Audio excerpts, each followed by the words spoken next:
مشاهدينا في كل مكان، اهلا ومرحبا بكم. احنا معكم النهارده داخل سفارة دولة أذربيجان.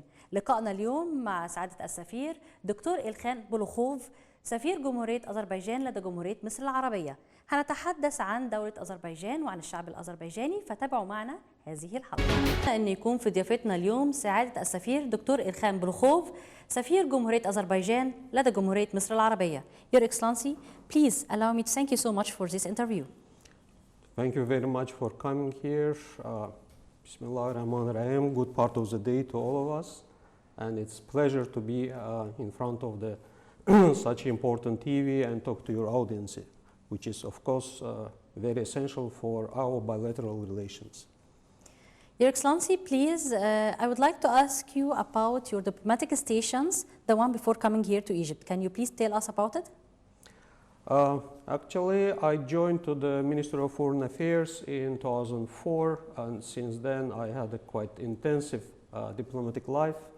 I spent 4 years in Georgia, neighboring country, where I started my diplomatic career, and after that, after return from Georgia, I continue as a head of press department of the Ministry of Foreign Affairs and spokesman of our Ministry of Foreign Affairs. In 2011, by degree of President of the Republic of Azerbaijan, His Excellency Ilham Aliyev, I was appointed ambassador to the Republic of South Africa and started my ambassadorial career there. I spent approximately around 5.5 years in South Africa. It was my first posting as an ambassador, and also I opened our embassy there. So we set up our embassy in South Africa then. And after that, I was appointed in 2016 as ambassador plenipotentiary and extraordinary to the Federative Republic of Brazil, where I spent my time until 2022.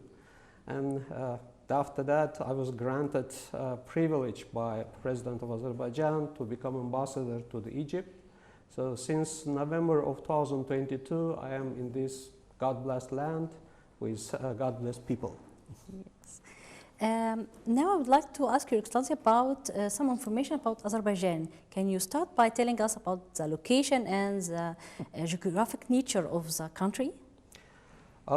Of course, compared with Egypt, Azerbaijan is much smaller. We are a little bit more than 10 million, with population 10 million people. And territorial, it's located on a very important crossroad, geographical, geopolitical. We are bordering with such countries like Russia, Iran, Georgia, Armenia, Turkey, and across the Caspian Sea we have access to the Central Asia, and from the Central Asia to the such big markets like China and other countries. But parallel to that, Azerbaijan is also a very important player in the region of South Caucasus. We are biggest economy with biggest population in the region, and we have a beautiful neighbor location. Yes, with some problems, but in generally, Azerbaijan enjoying a very good relation with practically all his neighbors except Armenia. But because our foreign policy is based on our national interest and equal approach to all the players on international arena, we have a very good relation with all countries all around, practically all around the world. Does Azerbaijan being overlooked on the Caspian Sea makes it distinguished with this location? Yes, you know, when we talk about Caspian Sea, actually geographically it's lake, because all the rivers come to the Caspian Sea and no river go out. So Caspian Sea, because of its size, it's called Caspian Sea, and it doesn't have a direct access to the world ocean. That's why we can see the Caspian Sea and our allocation there as landlocked without direct access to the world ocean. But because we have a very good relation with neighbors like Georgia, for which we have a direct access to the Caspian Sea, or with our neighbors across the Caspian Sea, with republics of Central Asia, with Russia, with Iran, balanced relation with all the neighbors.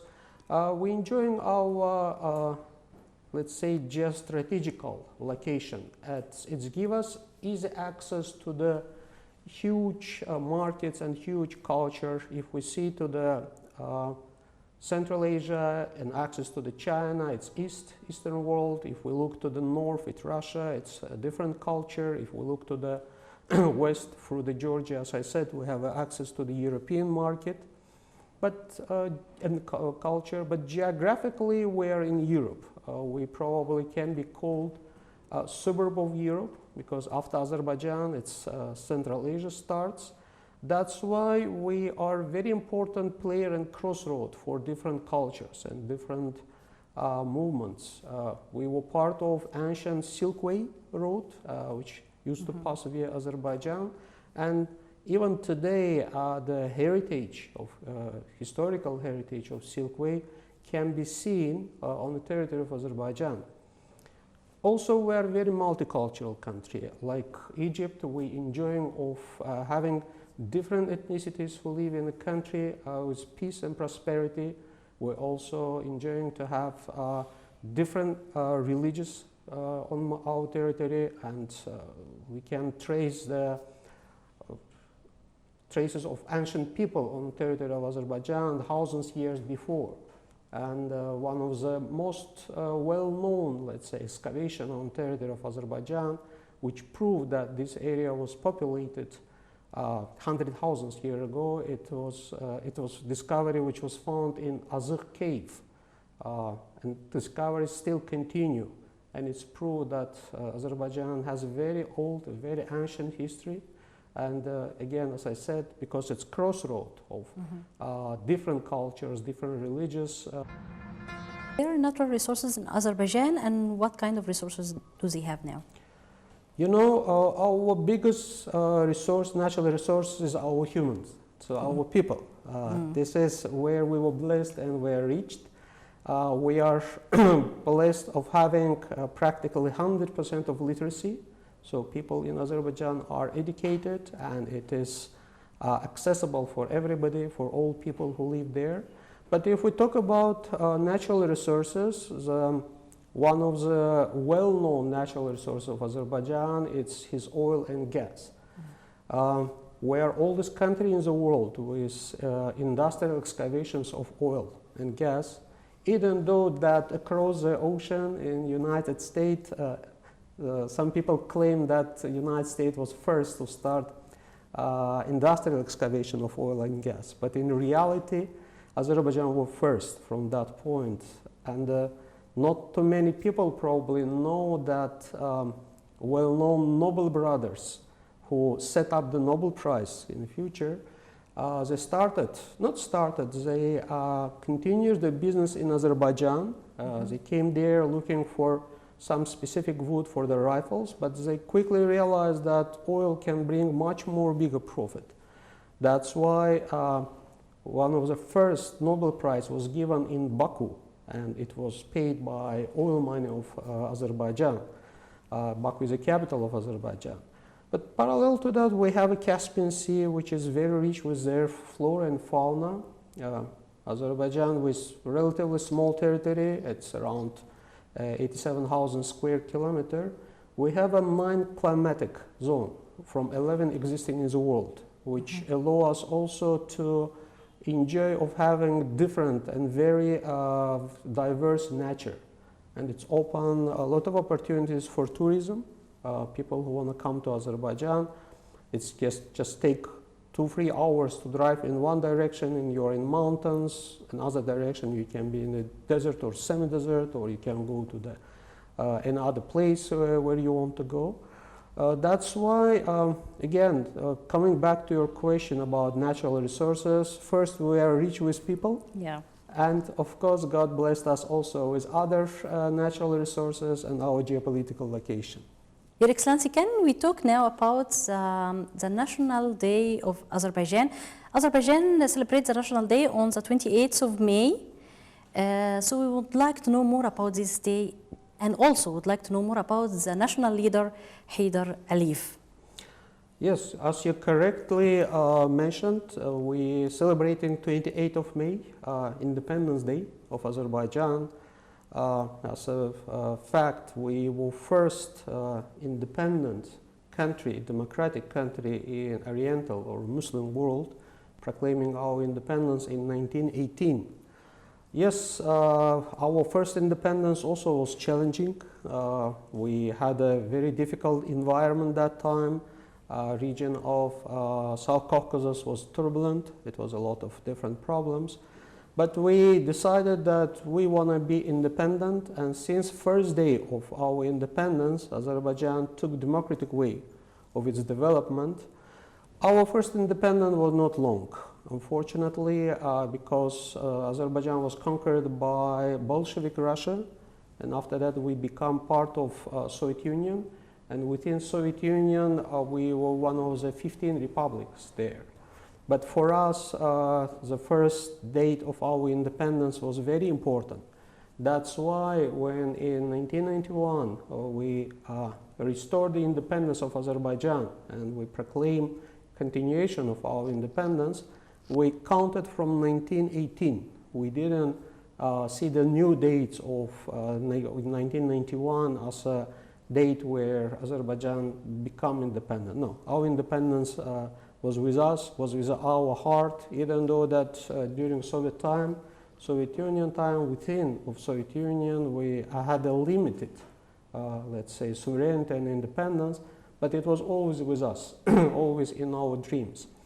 That's why every year we celebrate this day with our friends, and I'm lucky that this year, first time I will celebrate it here in Egypt, and hope to see you on this event, surrounded by all the friends of Azerbaijan here. Our embassy here has a long history. It's not new. That's why we have a lot of friends here in Egypt. And building where we are sitting, it was inaugurated in 2007, but diplomatic relation was established much before, and embassies was opened in 1994 and 1995. Which allow us to tell that Azerbaijan, since first years of its independence, established very good relation with Egypt, and we always feel comfortable here. We always feel the support of our Egyptian friends on political and regular human level, and make your life much more comfortable. You know, the environment in a new country is very important. It's not only political environment, but also your feeling on the street when you will go and just want to buy the food, or I don't know, fruit, how people smile, how people treat you. And from this point, I'm lucky that I'm in such a beautiful country. And what can you tell us about the national leader, Hyder Aliyev? The national leader, Hyder Aliyev, we just actually call him savior of Azerbaijan, because he was on the top of the political leadership of Azerbaijan when we were part of Soviet Union, and after that he also continued his political career in Moscow, in Politburo of Soviet Union. But in 1990, even before, he left the Communist Party in 1990 as a sign of disagreement with policy of Soviet Union, when the Soviet army entered to our capital Baku and killed many of civilians. And after that, Hyder Aliyev was called to the power by peoples of Azerbaijan when we realized that political elites of that time, so-called political elites, they didn't demonstrate the capacity to build democratic, prosperous and developing Azerbaijan. That's why he was invited back to the power, and since then he led the country for many years. And this year we are celebrating 100th anniversary of our national leader. We are lucky that here in Egypt, in Governor of Golubeya, we have a park of Azerbaijani-Egypt Friendship Park, where a statue of Hyder Aliyev was erected, and it's still there. And every year we going there, we celebrating, marking his birthday. Very recently, we were privileged again to visit it, 10th of May, together with friends, leadership of government of Egypt, also heads of the friendship group in the parliament and Senate of Egypt, also were accompanied by a number of diplomats and ambassadors accredited here in Egypt. And we really lucky that memory about this great man also stay here in Egypt.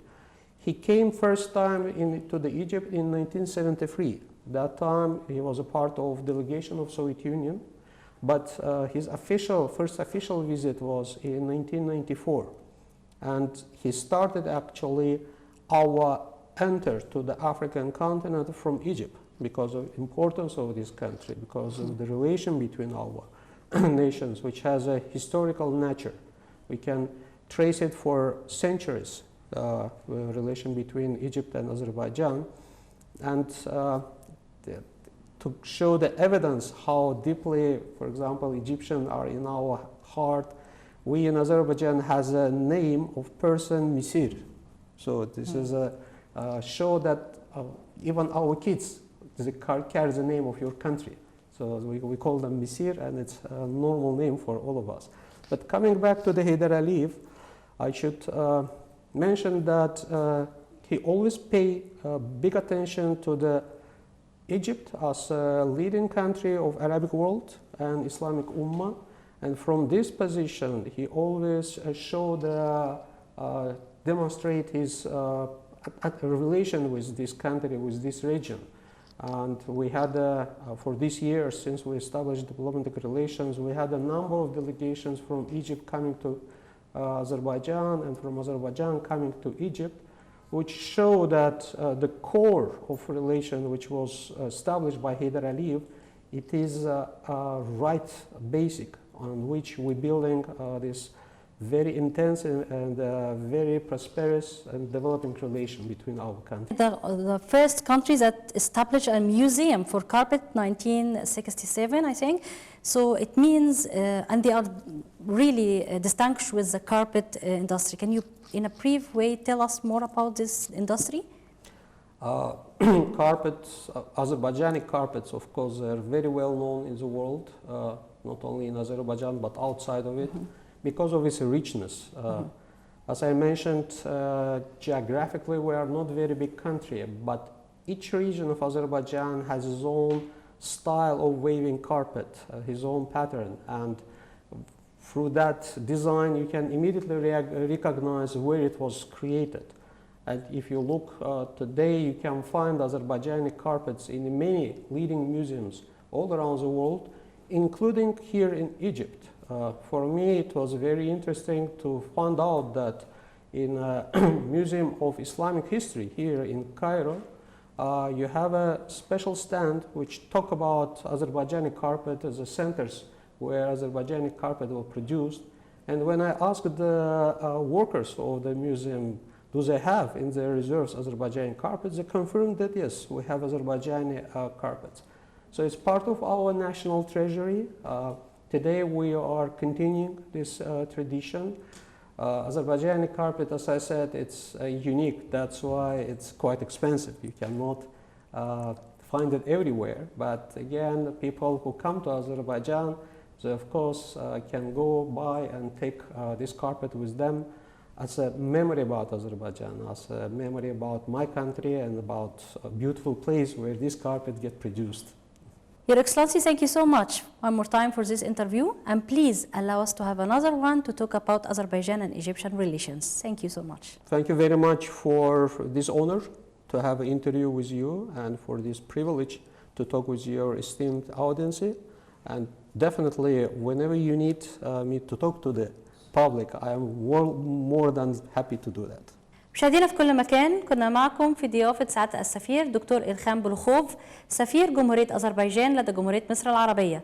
تحدثنا عن دولة أذربيجان وعن طبيعتها الجغرافية وأيضا عن الشعب الأذربيجاني، لكن بالتأكيد للحديث بقية إن شاء الله في الحلقة القادمة عشان نتحدث عن العلاقات المصرية الأذربيجانية. شكرا لكم لحسن متابعتكم اليوم وإلى اللقاء.